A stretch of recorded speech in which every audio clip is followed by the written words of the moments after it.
Welcome everyone. And in the long day but lively discussions, we're going to discuss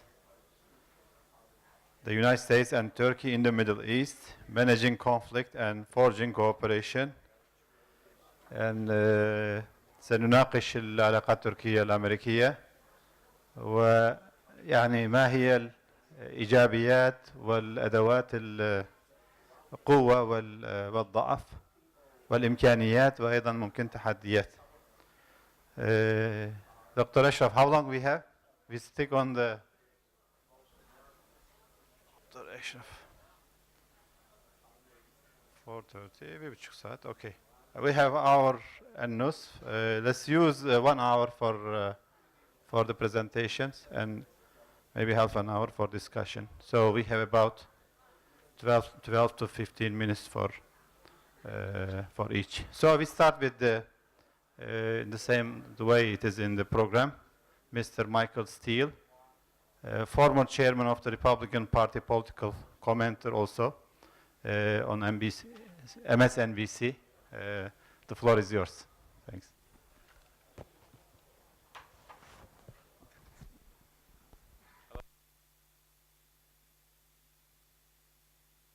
Nope.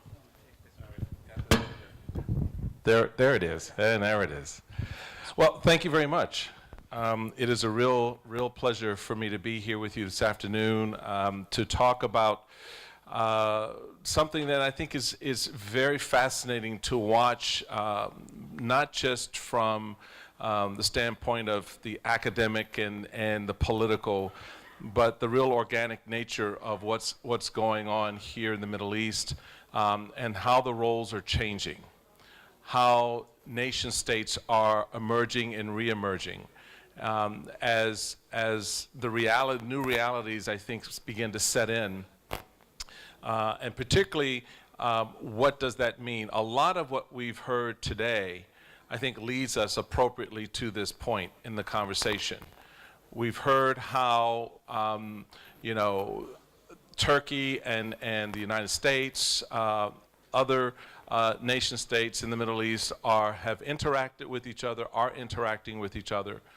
But one of the more interesting dynamics for me is recognizing how Turkey is sort of creating a space for itself to stand alone, turning away from, to some degree, from its European efforts, put it that way, to be more integrated with the West, and to accept some new realities and potentialities for itself, and in a sense, looking more eastward, looking at how it can play a major role in realignment and reestablishing relationships here in the East.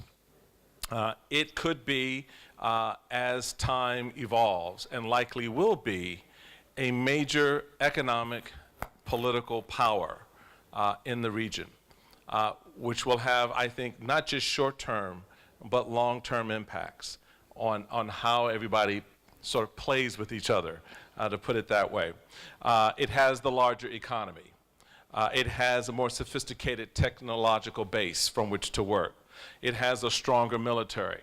So the seed beds are there in many respects for this emerging new relationship. Given the fact that the current administration under Donald Trump has a less than interested view of this region beyond Israel, and I do not think that view of Israel is dispositive with respect to the degree to which the United States will stay heavily involved, or the amount of financial and other effort it will put into that. I think it's more singularly focused on a political relationship between Israel and the United States relative to Benjamin Netanyahu, Donald Trump, and those interests in the United States in Israel. Beyond that, I think that opens up a seabed of opportunity and change for Turkey to emerge in a way to be a part of the realignments that are taking place here in the Middle East. And what specifically it wants from that, I think, is going to be the critical question it needs to answer, and can't afford to wait for that answer. It's going to have to help shape that answer, given the strengths that it already has coming into the conversation, as I noted: technology, military, economic power. It sets the stage, I think, for some real opportunities. And its ambition in that regard under the Erdogan administration has not been lacking. And so I think from the standpoint how the Muslim world, how the Middle Eastern communities come together, the question is whether or not a nation like Turkey, among others, can be a stabilizing force. Will it be a stabilizing force? Now, there's always some degree of disruption. There's no doubt about that. And we see that in the United States every day. Just turn on any news program and you can see the ongoing disruption by the current administration. Deconstructing the administrative state is how it was put by the president's team when they came into office. That idea of disruption is a powerful one, because it speaks to change, for sure, but it also speaks to what you replace that which is disrupted with. How do you go about reestablishing a new order of things? And I think when you look here in the Middle East, and particularly when you look at the various interplay between Iraq, Iran, and so forth, other entities, other interests are willing and interested in coming in. China, Russia, for example.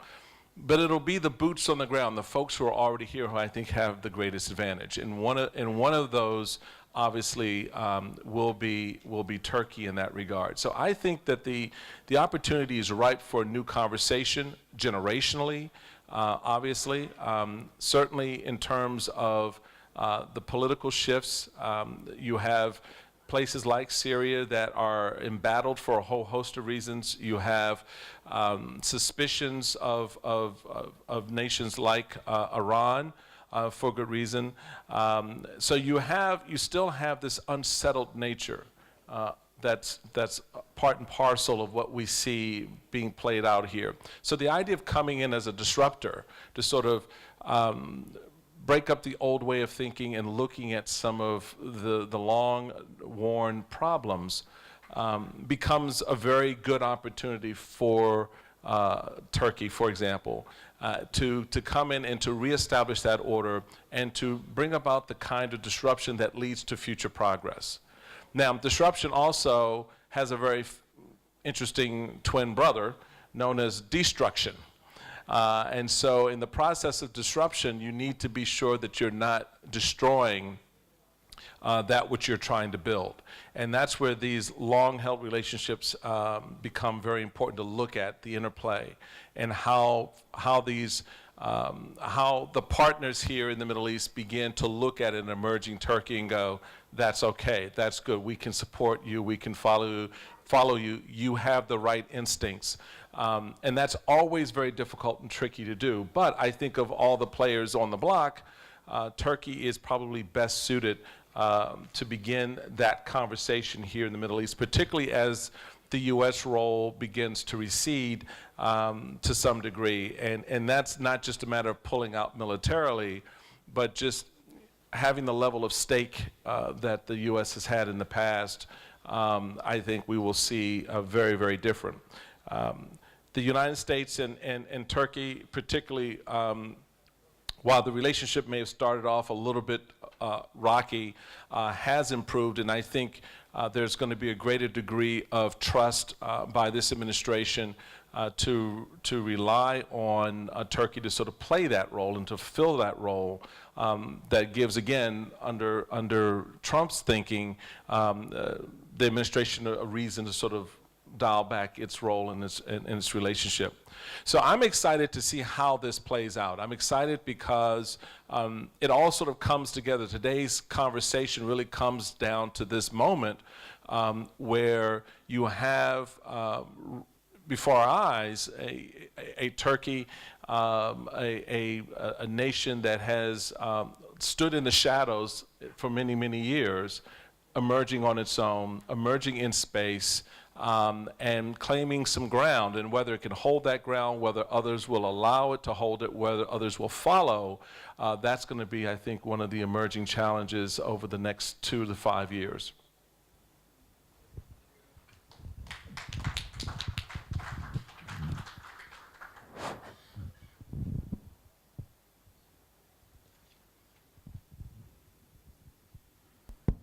Thank you very much, Mr. Steele. Also, thanks for keeping the time on track. And two things I noticed that there is a chance for new generational dialogue, and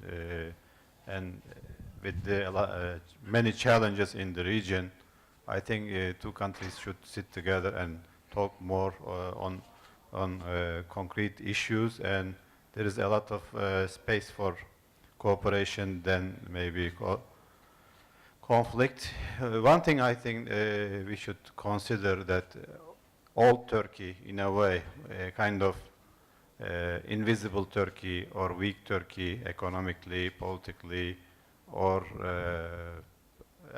culturally. There is Turkey as a decent regional power, which is not against, in America per se. It should be also demands kind of treatment as a partner rather than a junior partner or something to dictate or someone to dictate what America wants. The dialogue should be two ways. Yeah, this is I think a good point. Of course, there are disruptive forces. Sometimes it comes from the superpower, and always it is easier to destroy or disrupt than to build. So we have the challenge of building more positive projects and way of action. And we move to the next speakers, Dr. Talha Köse. He is a professor of international relations in Ibn Khaldun University. Also, he will give us a perspective from inside, maybe from the Turkish side. Thank you very much. I would like to thank the National Interest Foundation and Strategic Thinking Group for this occasion. So my perspective will be a little bit more pessimistic with regard to Turkish-American relations. We know that for the last 5 years, the nature of relationships are in a permanent turmoil. And I think this turmoil, there is a change of government, there is a change of actually the success from the Turkish side politically. Despite all these changes, the nature of relationship, I think, is structurally different than before, and both parties do not want to change their positions with regard to this. So, Turkish side tries to make more independent foreign policy, security policy, and wants to play more autonomous policy in the region. And American side, for the last couple of years, are not accepting it. They don't want to accept this position. And in every step, they want to contain Turkey in its efforts to get more autonomous. So I think there's a permanent situation which is beyond the situational thing, and it's a structural change. And we still have, all we experience are connected to this. So what Turkey wants at the moment is, Turkey has been complaining about American support for YPG, the Syrian branch of PKK. For the last several years, Turkey wants to cooperate with US with regard to Syria policy, but US prefer to play with YPG, and they constantly continue to support. So although there were several sessions of talks about the Manbij deal, there is still no deal, and it could have been the seeds of a new, better relations, but still some people at Washington are preventing such a deal. So this increases skepticism of Ankara. The second issue is Gülen issue. So and he was the mastermind of the failed coup, and most people in Turkey believes that he is very well protected in Pennsylvania. his schools are still active. His people are still threatening Turkish officials and Turkish people from the social media. American First Lady Melania Trump visited their school 2 weeks ago in Tulsa, Oklahoma, and still there's an ongoing position. They are very operating, and despite all the facts and all the issues that is given to Ministry of Justice, Americans officials did not take any initiative with regard to this issue. So this again increases Turkey's skepticism. The third issue is about the S-400 issue and American threat to Turkey about the sanctions. So we know that while the Syrian war was hot, Turkey expected air defense system, which was delivered by Germany and Spain. Then at some moment they decided to withdraw their Patriots.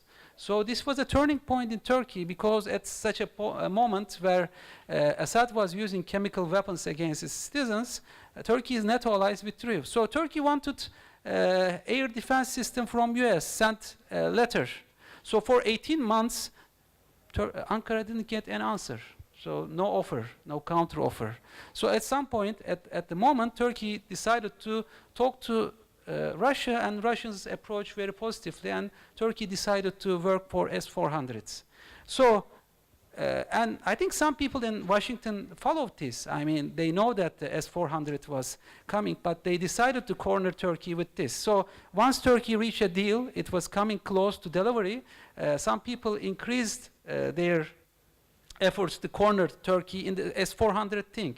So they want to, I think, put some more pressure on Turkey, but it is a matter of national security. But after this, almost 2 years, it also turned into a problem of national honor for Turkey. I mean, this is not just the security, but its relations with, Russia. And so, I mean, some people at Washington constantly play, they create new games to corner Turkey. So, and also we are constantly at the stage of permanent crisis diplomacy. So in 2017, Americans closed their consulate and stopped their visa session due to investigation of some Turkish citizens who were working in American consulate and embassy.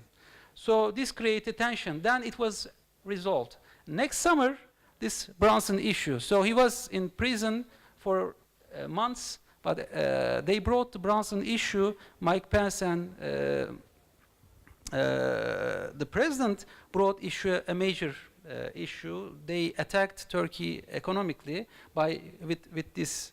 And also Turkey was very disappointed about American response to Saudi journalist Jamal Khashoggi's murder. So Washington quite disappointed Turkey. So yes, this Brunson issue has been resolved, but we expect another crisis in this summer. So American officials has scores of tools, and they don't want to engage professionally in this line. So we know that some people in Washington, especially the CENTCOM people and Pentagon people, do not want to engage positively with Turkey. They constantly create some barriers. So as we are getting closer to deal in Syria with regard to Manbij, it suddenly stops there. So I think this is related to March 1st, 2003, where Turkish Grand National Assembly did not approve the passage of American troops from Turkish soil. So I think that's more of a feud between Pentagon, CENTCOM, and Turkey, and they want to, corner Erdogan government. This is a kind of, personal. This also turned into a personal issue, and they also want Turkey to play the similar role with like the Egypt or Saudi Arabia. So these are two major issues, and most people in Turkey also believe that Pentagon somehow played some role in the failed coup in 2016. I mean, if you do some survey, not just the AK Party supporters, but most Turkish people believe in this, maybe 80% believe this. So I think Americans has taken no steps to change this image. Images are very important, and no constructive steps has been taken to change this image. So what Turkey is trying to do and how America is responding is very important. I think there's a structural change in understanding. So Turkey tries to, with the experience of the past decade, Turkey has been abandoned in certain defense issues, and Turkey tries to make itself more technologically self-dependent, improving its technology in military, reducing dependency in the US. This is not liked by the Pentagon people. And Turkey tries to develop its trade relations, neighborly relations with Iraq, Iran, and other neighbors positively. And this is also not liked by the, not just by the US, but also Gulf countries, some of the Gulf countries who really considers Iran as a major threat. And also they have a deeper problem with Turkey because they accuse Turkey as being the inspiration for the Arab Spring, Arab uprisings with its democratic regime with influence in the region. So those some of the actors are really trying to make Turkey unsuccessful in its economy, in its politics, and they are investing a lot in Washington, D.C. So they are sponsoring some think tanks, some academics, some journalists. Erdogan phobia is a real big industry in Washington, in other Western capitals.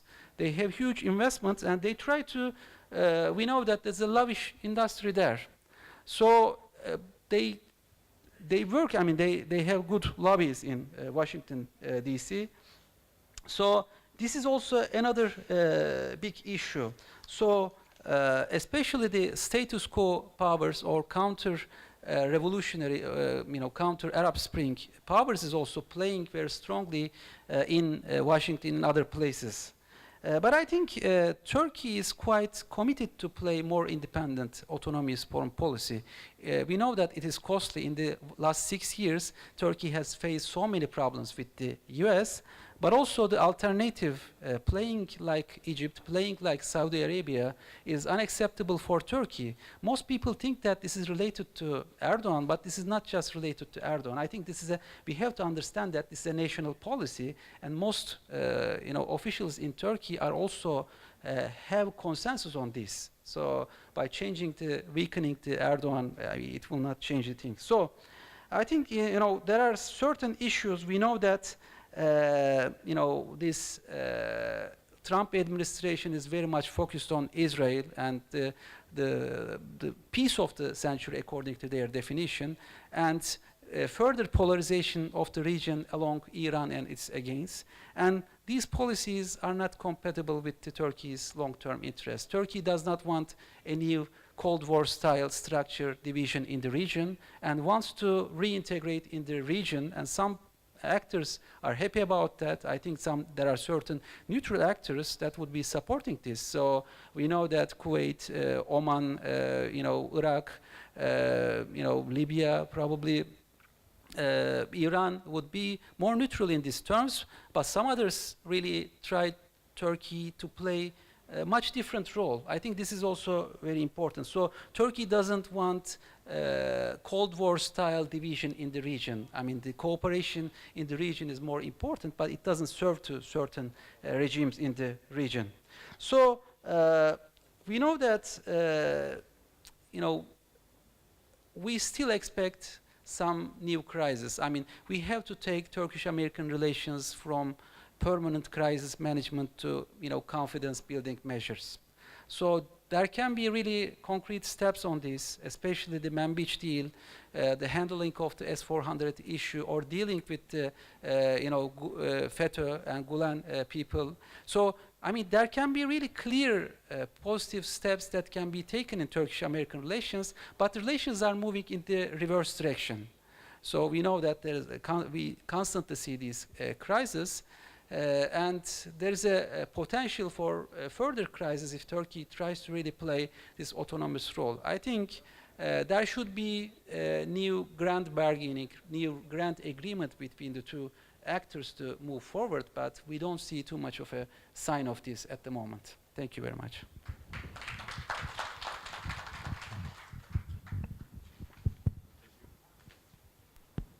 Thank you very much, Dr. Köse. Looks like we have some major issues from PKK, from supporting PKK and PYD, Gülen issue, which is also PKK maybe doesn't have much stronger lobby, but Gülenists have a strong lobby in the DC and other circles. They also damage or weaken the relations. We have air defense and buying these missiles and air defense system. In Turkish we say, or maybe it's common, it's universal, customers is always right. And Turkey wants to buy, and Turkey is the buyer and customer. They want to buy the air defense system. Americans putting all kinds of gimmicks to the deal. You know, they don't want to share the technology. Forget about that. They don't want to even sell the technology. So everybody in this securitized environment, everybody needs security. Make sure that security is there. So they don't want to cooperate on this, or they put a big pressure now. Russia gave at least 3 concessions, 3 main concessions to Turkey, and we are still expecting one from America in Euphrates Shield, in Afrin operation, in Idlib operation, plus, you know, giving, we can say this is maybe a trade, but at the end, maybe 3, 4 concessions, and not even a major step. They say we can do something in Manbij, but it's not still a concrete step, so we expect more from at least maybe a gesture that things are improving or something like that. So we have to pay attention. One thing also with the, I mean, especially with the Turkish public, this intimidation or threat discourse generally backfires. That doesn't help much, and also lose the public, not only the government, but these causes also a big mistrust against the policymakers, especially Trump, I think, taking a good share of that mistrust. And now we move to Dr. Bilgehan Ayık, representing Turkish American National Steering Committee.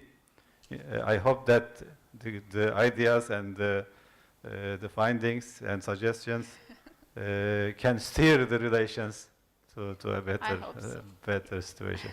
The floor is yours. Yeah, thank you so much. Hello, my name is Bilgehan Ayık. I will actually repeat the similar things, but not that much pessimistic way. I will try to be optimistic as much as possible. First, thank you so much for inviting us, TASC, Turkish American National Steering Committee. I am a grad student in University of California, Los Angeles, and I'm here on behalf of TASC. They wanted to send a young person because they said, you will be the future of American and Turkish relationship. So we will be optimistic as much as possible. So just go and try to tell our problems, conflicts, and provide some solutions. So I'm here for that. There are more than 500,000 Turks and Turkish Americans in America, the United States, and more than 35,000 Turkish students in there, like me. So it's a huge community, and I'm not an expert, as Dr. Köse, but I can confidently say that what we believe as Turkish Americans and Turk students there, what we feel, what we know, directly affects what our leaders do. So these issues, that's why important for us. The United States and Turkish relationships are getting more critical in a multipolar world. And United States should find its place as a superpower among the other leaders, such as Russia, China, and new leaders like Brazil and India and European Union. So in this region, Turkey is kind of, as Dr. said, it's actually a good partner. The other nations try to be a partner of Turkey, and they are eyeing the relationship between United States and Turkey. But meanwhile, United States and Turkey has some problems understanding its national interests.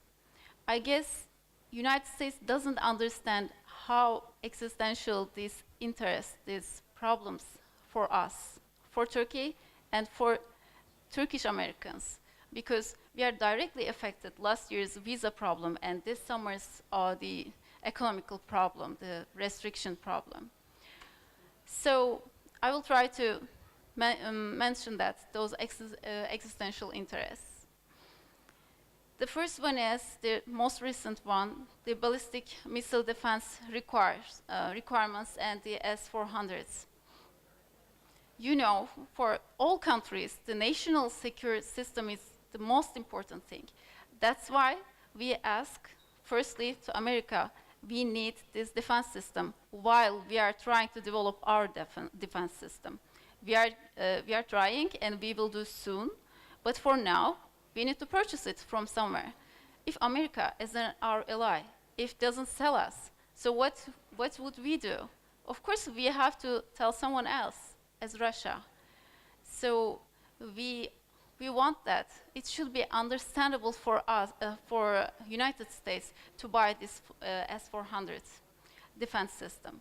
The second one is F-35 and S-400 linkage. You know that Turkey is a very important participant of F-35 joint production program.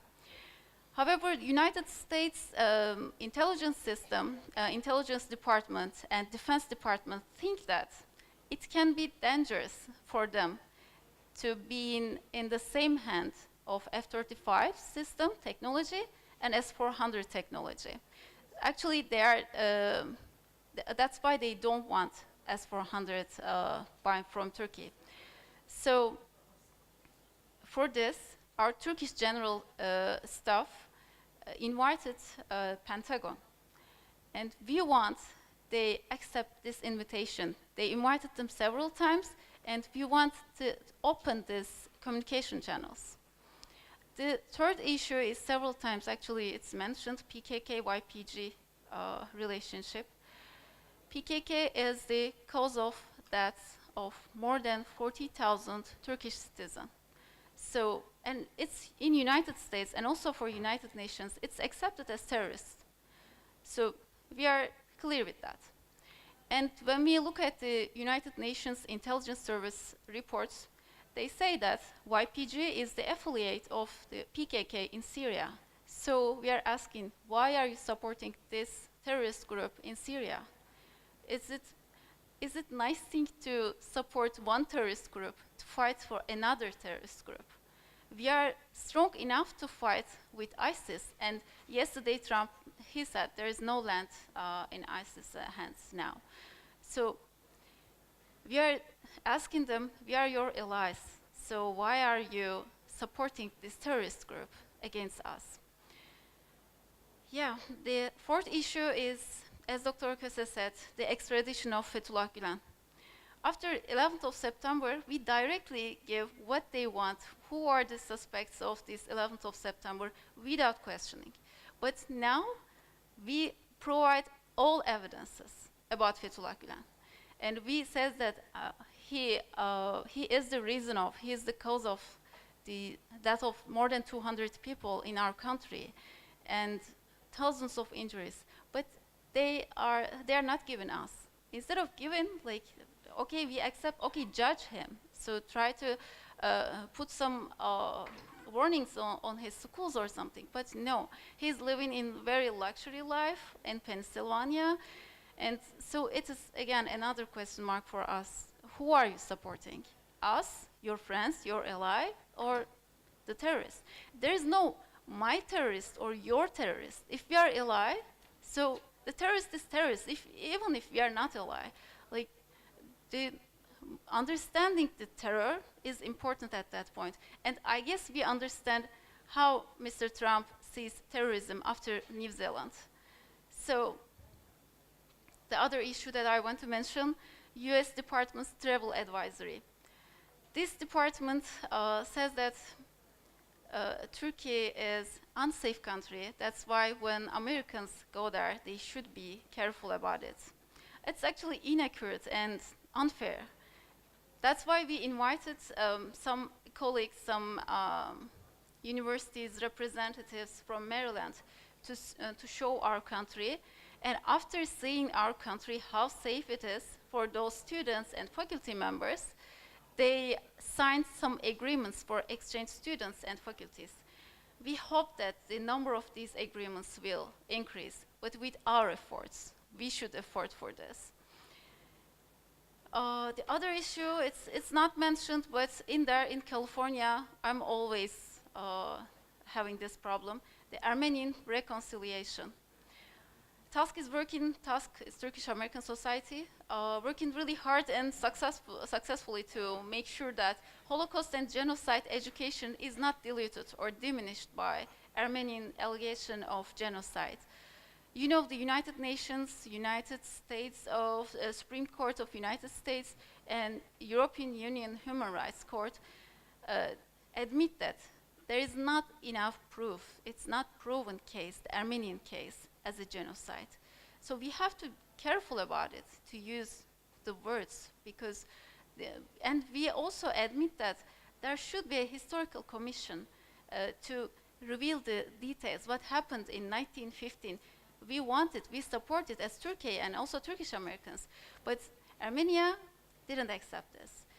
We want to understand the truth in those times, in Ottoman Empire times, not Turkish Republic times.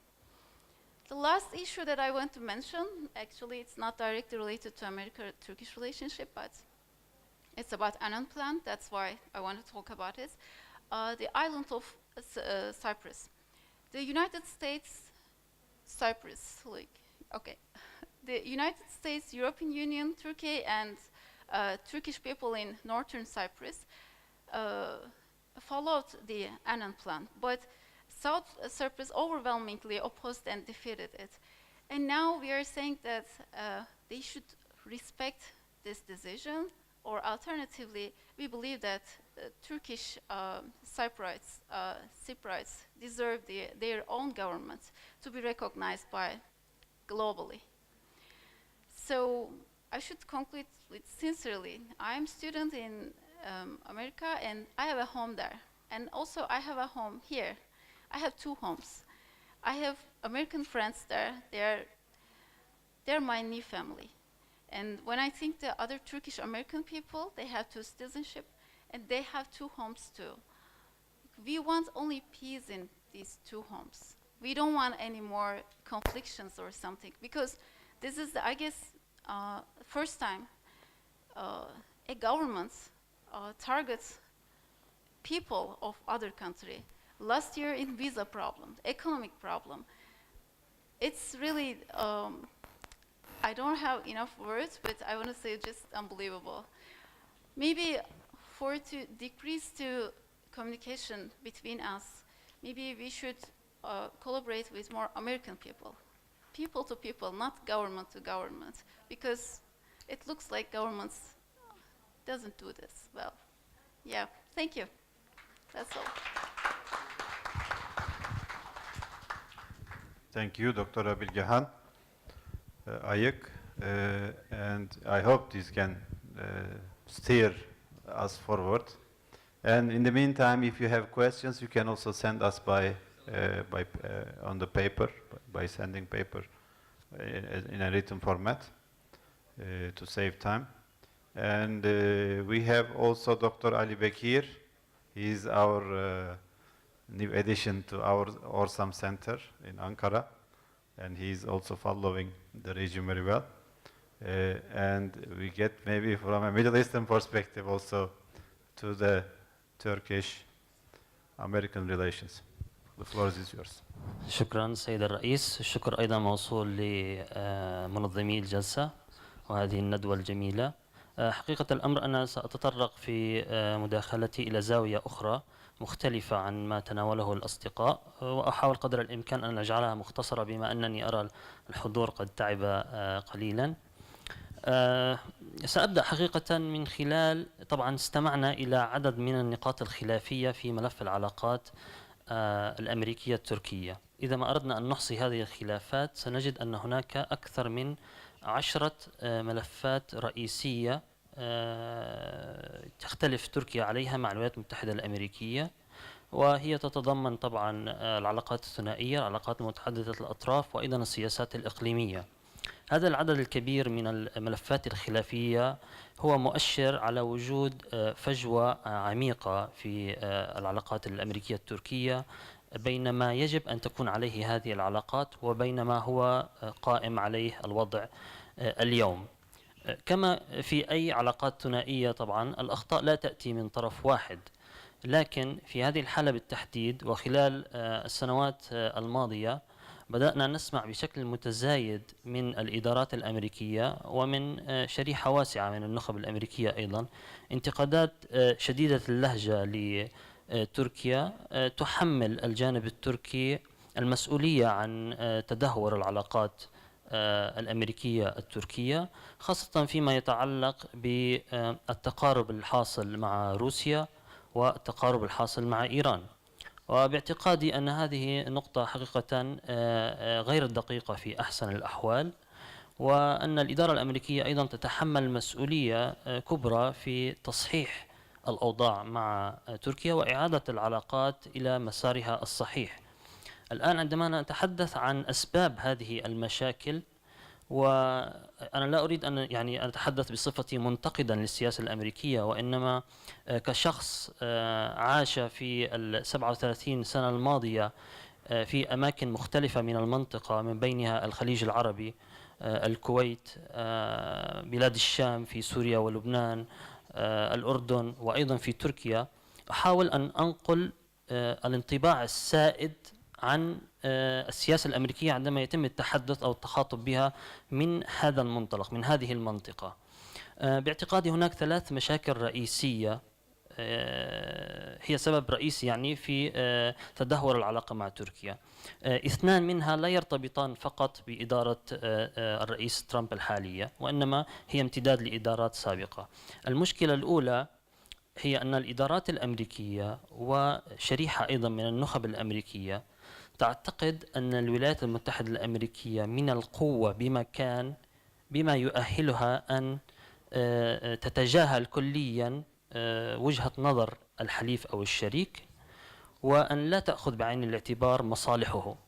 بمعنى آخر، واشنطن غير مضطرة لأن تستمع إلى تركيا أو أي من الحلفاء، وغير مضطرة إلى أن تأخذ مصالح الحلفاء بعين الاعتبار عندما تتحرك في منطقة الشرق الأوسط. هذه وجهة النظر السائدة عن طريقة تفكير الأمريكيين عندما يتعاطوا مع دول المنطقة. هذه طبعا النظرة تسبب مشاكل، وباعتقادي أنه على عكس ما يقال، طبعا الولايات المتحدة الأمريكية لا تزال القوة الأكبر في العالم، لكنها ليست السوبر باور الذي كانت عليه قبل 4 أو 5 عقود. الوضع مختلف كليا الآن. الولايات المتحدة الأمريكية في تراجع منذ عقدين من الزمن، وهي الآن باعتقادي بحاجة إلى أن تستمع أكثر من حلفائها وشركائها المخلصين في المنطقة عن طبيعة السياسات التي تحقق من خلالها المصالح المشتركة، وبالتالي تجاهل هذا الأمر يؤدي إلى هذا النوع من التناقض في المصالح وفي السياسات بين الأطراف، ومن بينها طبعا تركيا. واشنطن اليوم تتصرف باعتقادي باعتبارها قوة قلقة وليست قوة عظمى. الانسحاب من اتفاقيات دولية، الانسحاب من مؤسسات دولية، فرض قيود على التجارة الدولية، فرض عقوبات متزايدة على عدد كبير من الدول بما فيه الحلفاء وتهديدهم أيضا بالعقوبات، هذا ليس تصرف دولة عظمى، هذا تصرف دولة قلقة. هذا السلوك ازداد خلال فترة إدارة ترامب. المشكلة الثانية هو التناقض المتزايد في سياسات الإدارات الأمريكية تجاه الشرق الأوسط. بمعنى آخر، الولايات المتحدة الأمريكية تريد من دول المنطقة أن تحترم مصالحها في الشرق الأوسط، لكن في المقابل الولايات المتحدة الأمريكية لا تحترم مصالح هذه الدول في المنطقة. الولايات المتحدة الأمريكية على سبيل المثال تريد أن تحد من النفوذ الإيراني في المنطقة، لكنها في المقابل تعطي إيران كل الوسائل والمسوغات لزيادة نفوذها. ومن بين هذه المسوغات مؤخرا على سبيل المثال موضوع القدس، وبالأمس أيضا موضوع الجولان. الإدارة الأمريكية تريد أن تكون صورتها إيجابية في دول المنطقة، لكنها في المقابل تقوم بدعم يعني مفتوح لإسرائيل وللدول التي تدعم الثورات المضادة. ويعني هكذا سلسلة متزايدة من التناقضات. تريد مثلا أن هي لا تريد أن تدعم الأسد، لكنها تعمل مع جماعات يعني أنشأها نظام الأسد الأب، وهكذا. المشكلة الثالثة هي مشكلة تتعلق بإدارة ترامب تحديدا. هناك انطباع سائد بأنها ترامب يدير الولايات المتحدة الأمريكية بمنطق الشركة وليس الدولة، وهذا المنطق أدى إلى تقويض عمل المؤسسات الأمريكية بشكل غير مسبوق. هناك عدد كبير من المسؤولين استقالوا، أكثر من 50 مسؤول رفيع المستوى في إدارته استقالوا. الخارجية هناك شواغر، عدد كبير من الشواغر فيها، وزارة الدفاع نفس الشيء. هذا الأمر أدى إلى تخبط في السياسات الأمريكية تجاه المنطقة، وهذا التخبط انعكس ارتباكا لدى حلفاء الولايات المتحدة الأمريكية في المنطقة.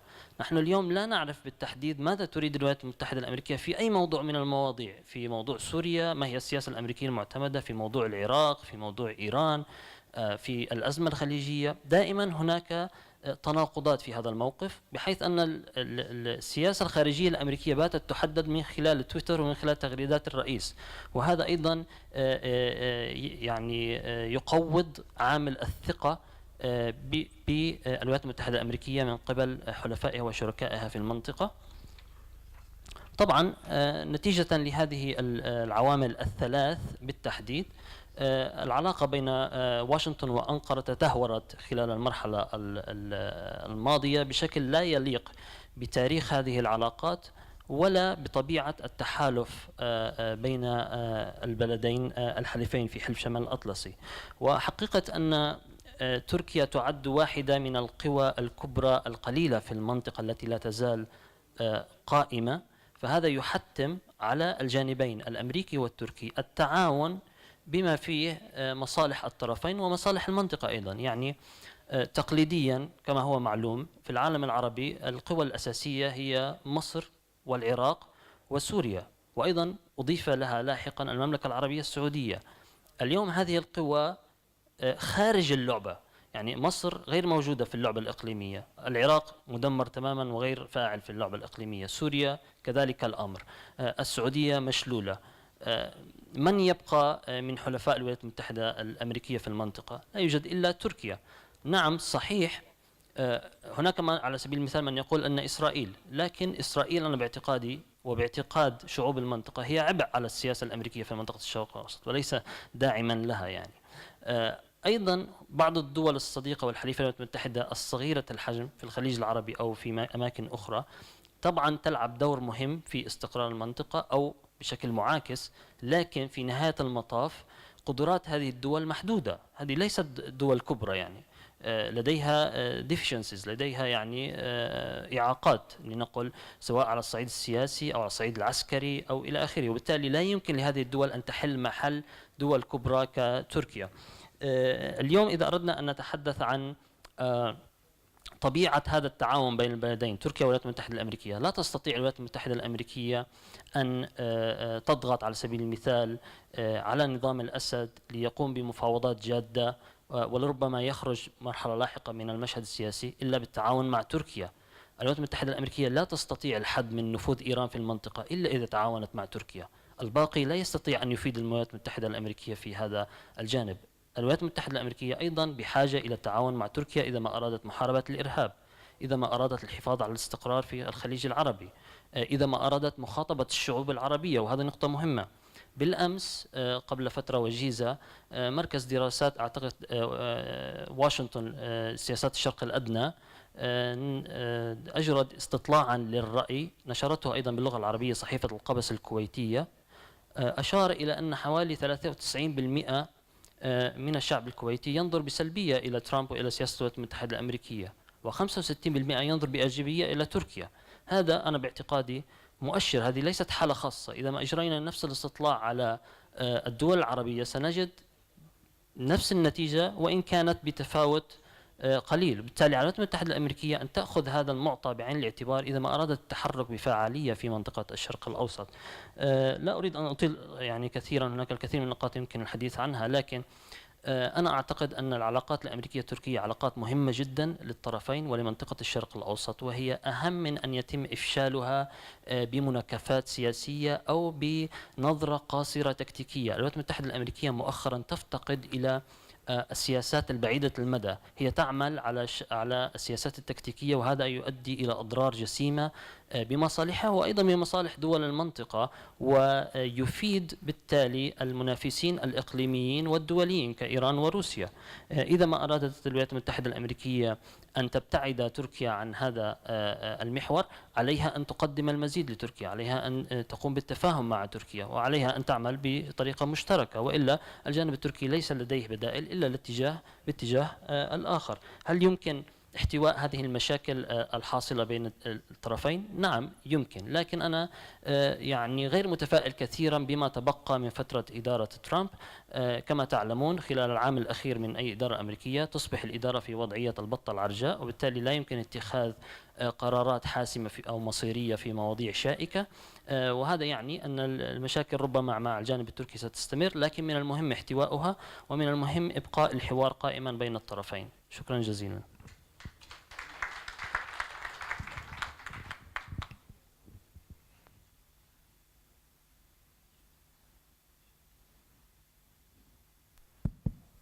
Thank you very much.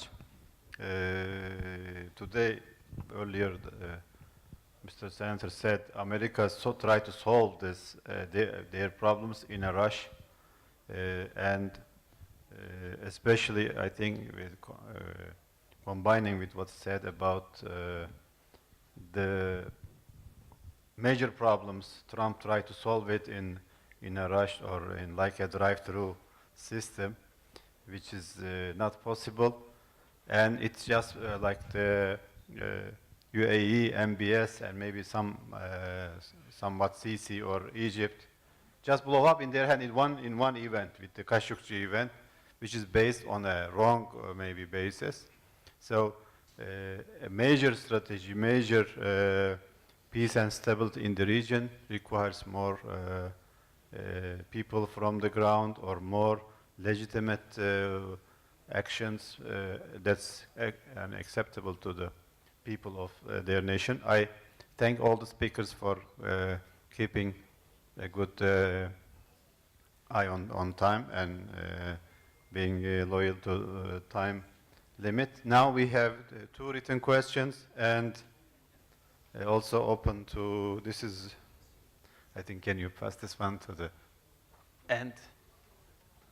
And there is one question about what is the reaction of Turkey if USA insists to support independent state of PYD in Syria, especially how Manbij could be solved, of course.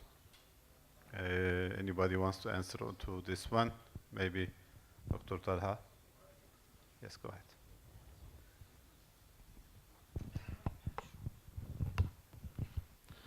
So we know that for the last couple of weeks, Turkish and American authorities, including the military, have been working to move forward in the Manbij deal.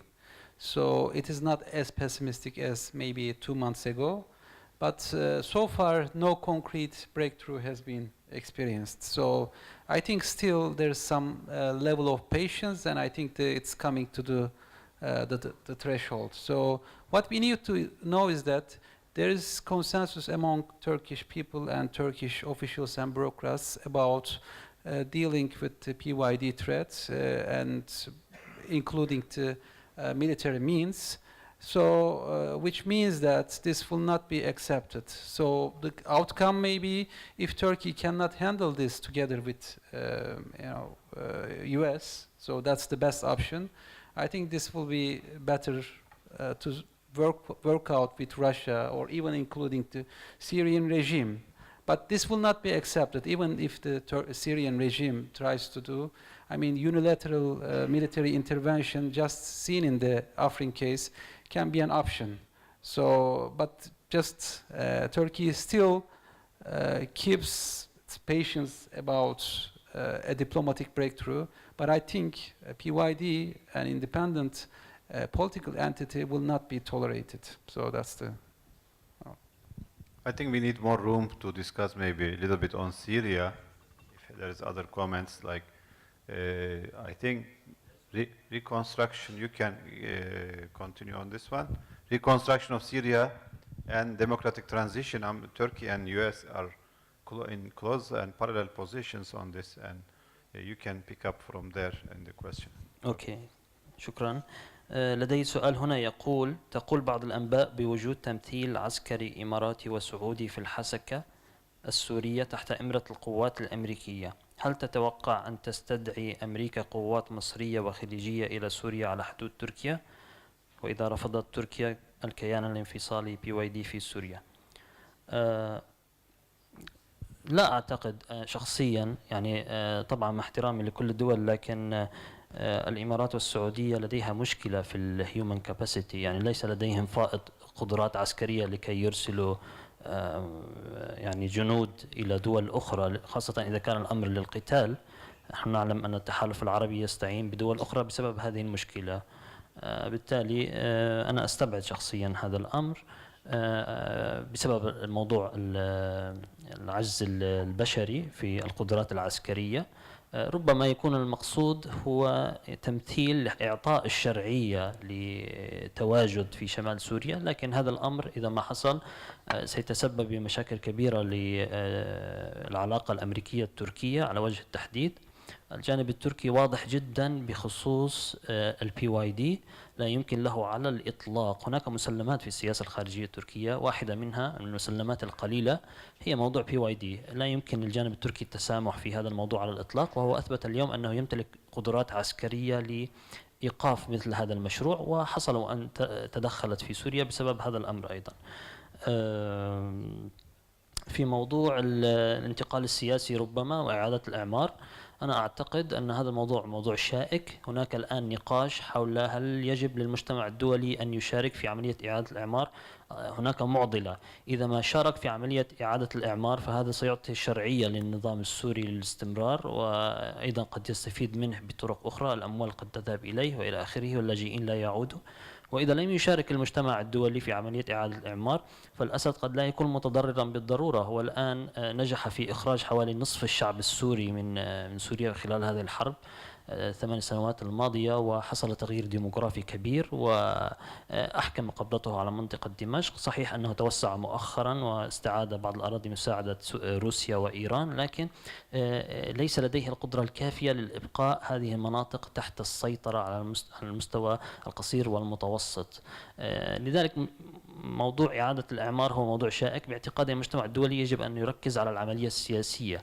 الكثير من الناس تتساءل هل تم القضاء على داعش أم لا؟ هناك أجوبة مختلفة دائما، لكن أنا أقول هناك جواب واحد: طالما أن الأسباب التي أدت إلى ولادة هذه التنظيمات الإرهابية سواء القاعدة أو داعش أو ربما داعش 2 أو 3 لاحقا، طالما هذه الأسباب لا تزال موجودة، حتى لو قضينا على داعش اليوم سيعود غدا، لأن الجذور المشكلة لا تزال قائمة.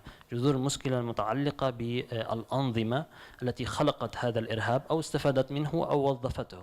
بالتالي عندما نتعامل مع موضوع الإرهاب يجب أن ننظر من الأعلى وليس من الأسفل، وأن تحل المشكلة من جذورها وليس التعامل مع نتائجها. شكرا. شكرا. في أستاذ بشار شلبي، تفضل إن شاء الله.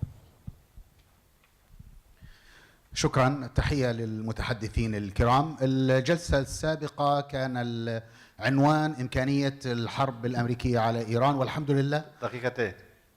عفوا. دقيقتين إن شاء الله. الحمد لله كانت التقديرات على المنصة أن لا يوجد هناك حرب، وهذا لمصلحة المنطقة، وهذا لمصلحتنا كلنا، لمصلحة الشعوب. الآن في هذه الجلسة الجو العام هو غير متفائل رغم محاولة الدكتورة الشابة أن تقول لفظيا أنها متفائلة وهذا جيد، لكن الجو العام أنه لا يوجد هناك تفاؤل في علاقة تركية أمريكية. السبب كما يبدو من كل الجلسات وكما عشنا نحن أبناء هذه المنطقة التجربة أن أمريكا، أي تدخل أمريكي في المنطقة لا يخدم المنطقة. أي وجود اليد الأمريكية في الحقيقة في المنطقة هي يد زارعة للألغام، هذه الألغام القابلة للتكاثر السريع الانشطاري أو الدرني، هذا هي الحقيقة. وبالتالي السلوك الأمريكي هو إما أنه مبتز لبعض الأنظمة ليبقى محتاجا لها، أو أنه مستهلك لبعض الأنظمة كما يحاول أن يستهلك سوريا أو يحاول أن يستهلك تركيا، أو أنه مستفز للشعوب ومستفز لكل زعامة وقيادة حقيقية للشعوب. هذا هو السلوك الأمريكي الذي نشهده عبر الإدارات المختلفة، ليس المشكلة ترامب فقط أو غير ترامب. واضح أنه لا يوجد إمكانية لأن نفهم هل هناك إمكانية لأمريكا أن تتحرك ضمن مبادئ وقيم إنسانية وحقوق إنسان؟ لا، بل حتى موضوع المصالح هناك شكوك. أمريكا تضع أموالها وتضع مستقبل المنطقة بيد الكيان اسمه إسرائيل. هل هذا هو من المصلحة أن تعادي مئات المليارات من البشر من أجل عنصرية صهيونية؟ هل هذا لمصلحتها حتى بكل معاني المصطلحات؟ إذن المنطق الذي تفرضه السياسة الأمريكية عنوانه الوحيد أن على المنطقة أن تتخلص من الدور الأمريكي بالتدريج حتى لا يبقى لأمريكا أي يد، وأن لا يكون لها إمكانية أن تعبث بالمنطقة كما عبثت بها منذ الحرب العالمية الثانية. يبدو أن أمريكا غير قادرة على أن تكون شريكا لأحد ولا حتى لأوروبا. شكرا لكم. شكرا جزيلا. أنا ممكن أربط هذا مع new American order in the Middle East, which is Trump is trying to implement with the MBS and UAE and CC on the rush, and it doesn't. It's not based on solid grounds. It can be instead it can be based on universal values that America and others promote everywhere. Plus, you can win the war, you cannot win the peace. Why Russia is approaching Turkey or courting Turkey in a way?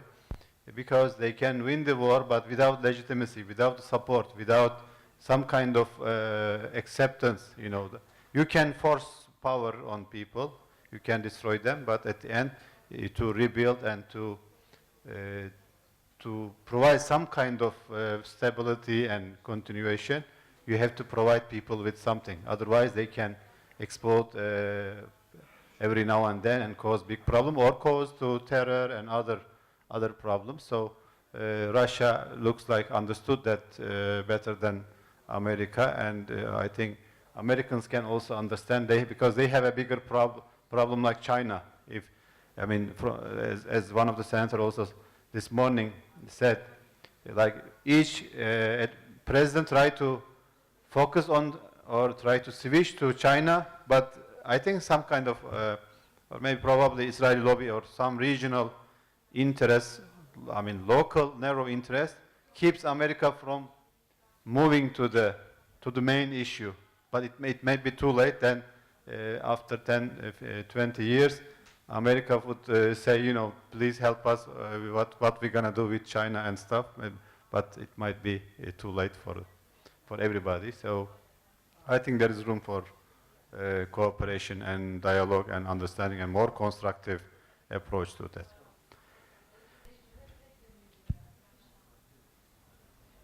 Twenty seconds. Mr. Yahya Bedin.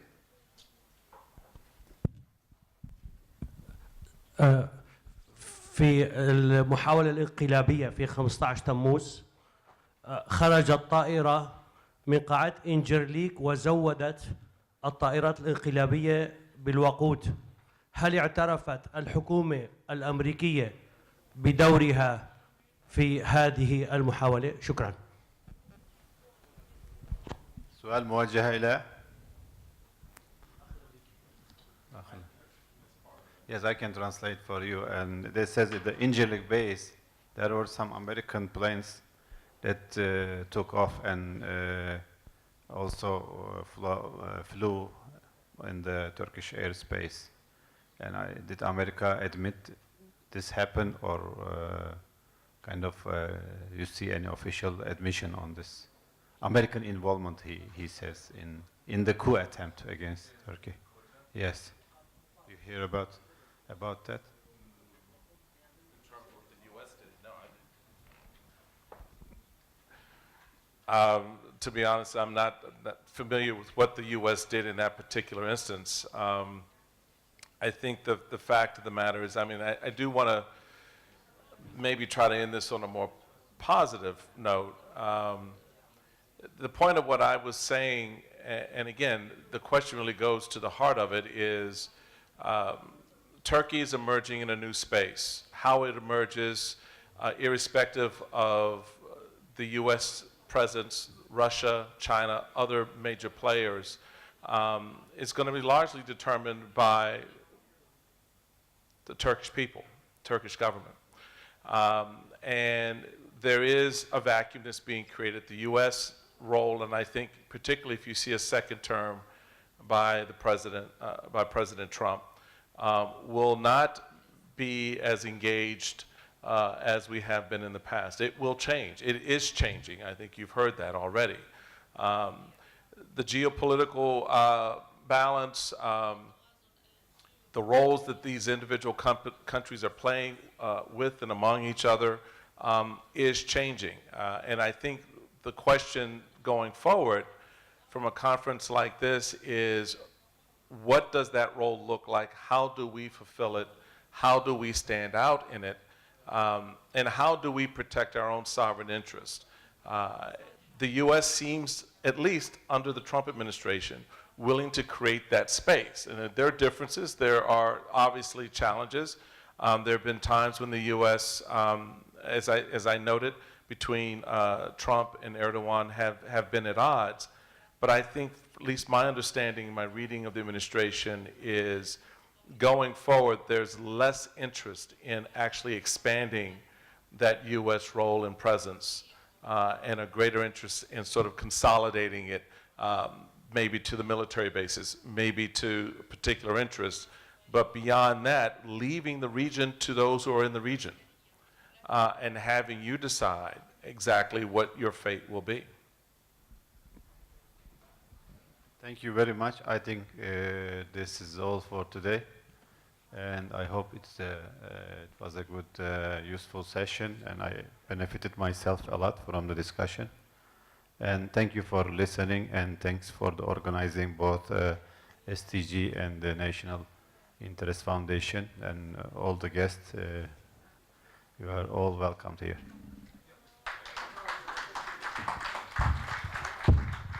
شكرا دكتور أحمد، شكرا لكل الزملاء. نشكر طبعا جميع الحضور باسم المجموعة وباسم الدكتور خالد صفوري وباسم الدكتور محمد سالم الراشد. بنشكر جميع اللي شرفونا كسبيكرز متحدثين، وكل الضيوف اللي شرفونا، السفراء وممثلين الهيئات والمؤسسات. وإن شاء الله يكون هذا يوم مفيد لنا جميعا، وتكون بداية على لفترة قادمة يكون فيها لقاءات أخرى ومنتديات أخرى تمتد فيها العلاقة بيننا وبين من الأعضاء من الأمريكان، حتى نستطيع أن نفهم طبيعة العلاقة.